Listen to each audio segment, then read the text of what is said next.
Sasquatch is one map away from being knocked out of the tournament. So, let's see how it goes. And, oh, that's nice. These minerals are in nice little baskets. That's very cute. Look at that. Yeah. Such a cute feature. Indeed. Just make them a little bit more convenient to collect. You know, that should actually give a 5% mining speed increase. That should be something that is added into this map. Might skew balance, but yeah. Yeah, but everyone gets it. It'll be fine. You know, I actually... Sounds very Kespa-esque. It does, doesn't it? Yeah, it's like, let's mess with the balance by using the maps. You know, that's a very Kespa thing to do. You know, I've thought about messing with that kind of stuff in the Clan Wars. I might do that in future months where we have maps that are slightly faster for mining and things like that. We consider doing an all-gold map or something along those lines, but... Oh, yeah, I love that stuff. Yeah, I think that's a great idea. The meta and counter meta that would develop as a result of that could be hilarious. Anyway, here we are on Star Runner, ladies and gentlemen. Down to the south position. In the pink trunks, playing Zerg. One map away from elimination, it's Root Sasquatch. Versus his opponent to the north position. One of the favorites to win the tournament, however, losing to his teammate. He was very annoyed to find that he'd been put up against Impact first, by the way. He knew that Impact is not to be messed with in this matchup. In the baby blue, for Axiom, it is CranK. CranK fighting! You've switched allegiances. I have no allegiances. I was actually rooting for Beastie. And CranK. Those are my two favorites. Well, they both got knocked to losers. Indeed, which means one of them is definitely going to be eliminated one way or the other. Alright, here we go. CranK with a quick scout here, also opening with the Forge once again. Needs to be a little bit more aware of the possibility of that Hydra attack, I think, this time around. It's caught him aware just way too many times. He did respond to it properly last time. Yeah, the concern that I've got is that he invests so much in cannons that don't actually kill the Hydralisks. The economic damage that attack does is forcing him to build like 5 cannons. Yep. You know, losing the Forge is annoying, but building 5 cannons, that's a huge amount of money that could be invested in something else. It's actually really scary from a Protoss perspective. You just don't know how many Hydras are behind that first batch of Hydras. It could be a ton. He could be going all in with Hydras, and if you don't have enough cannons, you're just dead. Yeah. So Protosses tend to stay on the safe side because you can't really get a read on the back of that. So usually you just play a bit safer, you get your tech, and then bust out with a strong army that will shred those Hydras.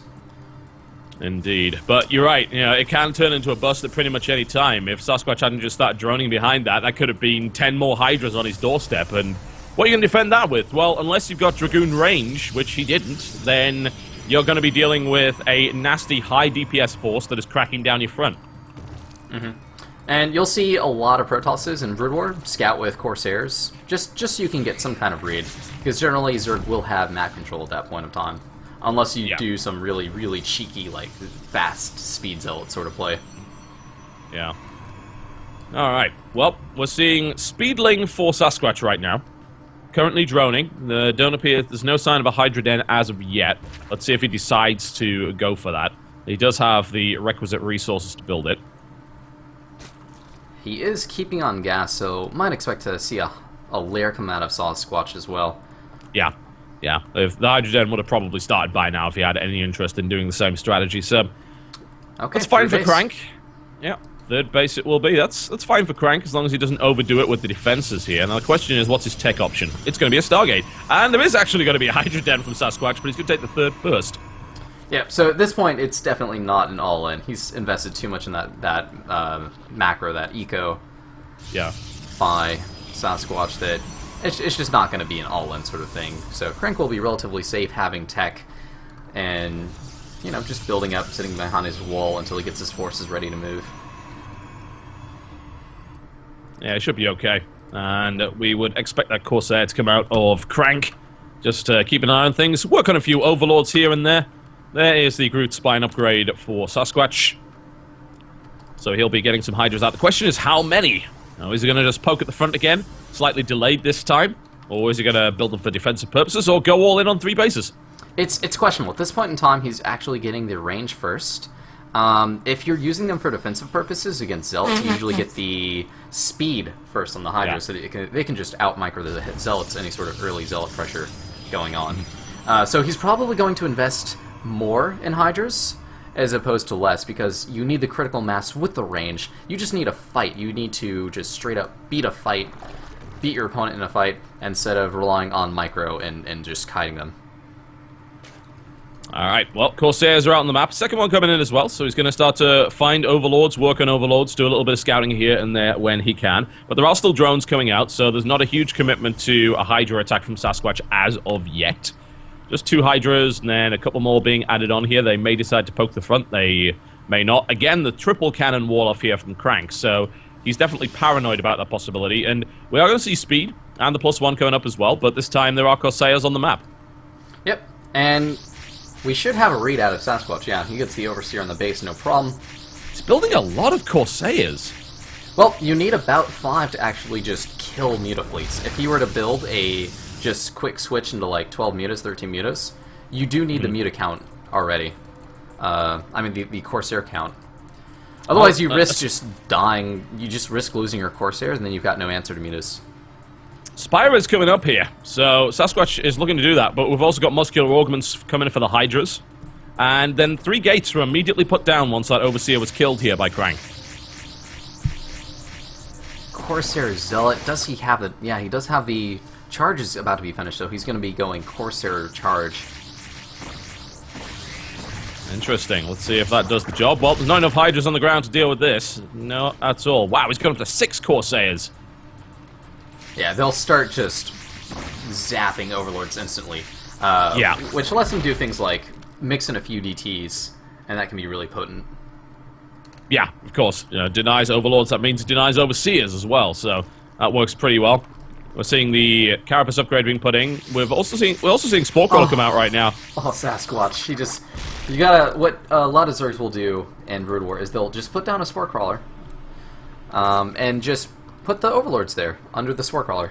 And then they're relatively safe, because you're gonna lose Corsairs if you attack that.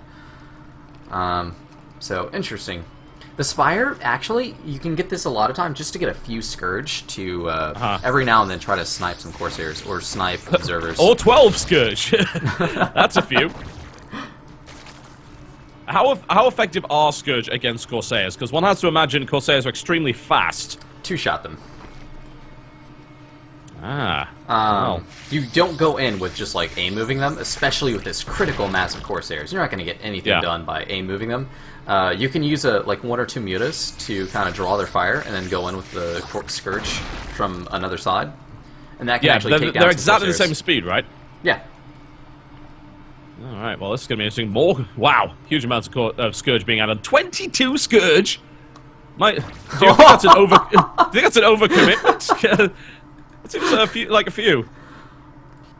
He really wants those Corsairs dead. I mean, that's pretty annoying. Like an overcommitment. But Scourge can't actually. He's building 11 Overlords. Oh, Scourge connect and take out. Yeah, those Corsairs are dead. There's the overkill. He's kiting. Yep, he's managed to get away with 1. And now we've got the Hydra and Ling attack. However, there are Templar, but do they have Storm? Nope. They do not have the energy for Storm right now. The Corsairs are on their way back, being chased by Scourge across the map. Zealots are trying to fight here, and they're doing a decent job, but they're not going to kill all the Hydras by the looks of it. The Scourge are driven away, and there is actually now Storm available, so this attack is in fact going to falter, and the Zealots with their +1 are able to win out. Yep, there was just not enough investment in those Hydras, and so maybe that over-investment of Scourge has come back to bite him, or he just doesn't have the Hydra count.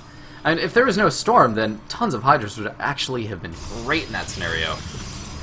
Yeah, they could have knocked on the door and done a huge amount. It did hit before. There was enough Storm energy. A nice little surround there by Sasquatch. Could take the Zealots out here. There's more Zealots coming in, though. The Scourge are trying to ward away the Corsairs, but there's Templar with Storm, so I don't see this doing anything. And Sasquatch realizes that, takes a 4th base behind that, and is taking up to Viper Nest. The Viper Nest. So he's... I don't know if he's going to go straight into Hive Tech. You can get, like, quick Defiler stuff and use that in conjunction with Lurkers. And that can just let you be safe for a, like, hang back sort of, protect all my bases sort of style. where goons are usually going to be busting down lurkers. And yeah, it is going to be hive tech. Oh, a lovely, lovely engagement there by Sasquatch. He locks down the Corsairs with Mutalisks and then just smashes them. That's a problem. I mean, there's 11 Mutalisks now, so we've got Singularity Charge being added on, and got to bring in Dragoons for anti-air, but these Mutas are going to have free reign for a while. The Archons are the better answer against the Mutas for anti-air. They're just going to kind of chase around the Mutas, around the entire map, while the Mutas run around and be annoying. So he's relying on Archon and Storm to actually shut down these Mutas, which is... It's just not a convenient solution compared to something like Corsairs. What we can also do is warp in some Blink Stalkers. They start with Blink, they're very agile, they do a lot of damage to light, and they can act. They're better counters to Muta than they are in SE2. Well, Sasquatch is going to make his way around here. The main army is kind of thick. Lovely pick-off, though. Lovely pick-off. Kills a Templar quite nicely. The Storm lands, but doesn't do a huge amount of damage. He needs to be careful about how he engaged here. He's trying to pick the Templar off. He gets... two Templar! They were full on energy. CranK too slow there. Sasquatch with an excellent Mutalisk move. He eats an Archon shot, though, and his entire Mutaflock takes that. So they're all deep in the yellow and the red. I think it was worth it for 3 or 4 Templar, though, especially with that amount of energy. And CranK's got to be kicking himself for allowing that to happen. But another 4 Templar are resupplying, so he's still not going to be particularly weak to big Hydra counts. Is he going to be weak to Ultralisks, however, with Defilers? Because they're both on the way. Hive Tech has been acquired here by Sasquatch, and that's going to be pretty ugly, I think. Another Templar's going to die for free, and... Man, I would not want to be a Templar employed by CranK and STARBOW. I'm sorry, you know, it's a high-risk job. And the Muta harassment is going on at the 12. Basically cleans up an entire mineral line. Just one cannon plinking away at those Mutas. Oh, wow, there's 8 Ultras being built. I'm a bit worried, though, for Sasquatch, because CranK is going to attack with a large army here. This third is almost certainly going to die. The question is, will these Ultras come out in time, and will they be able to stop this army from CranK? Yeah, Sasquatch just doesn't want to fight yet. He's getting his adrenal glands up. He's getting his +2 melee, and his Ultras haven't finished. This is not ideal. Storm from the side! Huge amounts of Storm! Massive amounts of Storm! That's one dead Sasquatch army. And I've got to wonder at this point whether these Ultras are going to be enough. There are 10 on the way, and there's only 4 Archons. Yeah, I think he should... Oh no, loses all of his Overlords. There goes his entire supply count. Not again.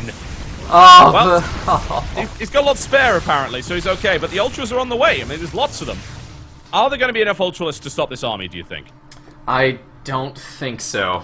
That's just... Oh, too scary. Oh, no, Storm goes down on the Muta, so those Mutas are rendered useless at the start of the fight. There's nothing to support the Ultras.